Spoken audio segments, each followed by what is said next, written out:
Welcome to video part 5, Printing, in this series of eDocs support tutorials. Once you have prepared your document, you can easily preview what the output document is going to look like by using the print function.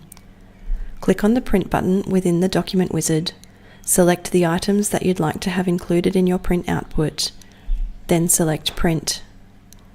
Once your document has been prepared, the options available to you are to view in browser, which will open a new tab in your browser for you to preview your document, or select Download, where your document will be automatically saved locally to the Downloads folder on your computer. It will also appear as a PDF in the Downloads banner at the bottom of the page, which you can click on to view your document.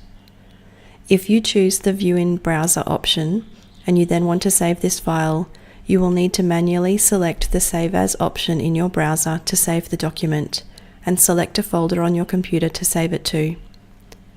Previewing your document using these functions is a good opportunity to check the data and values you've entered through the document wizard, and to be sure that everything is as you expect it to be. As eDocs is not a long-term storage facility, it's important that you save your documents locally, regardless of the print option you select, prior to the automated deletion process running, which you can do using these simple print options.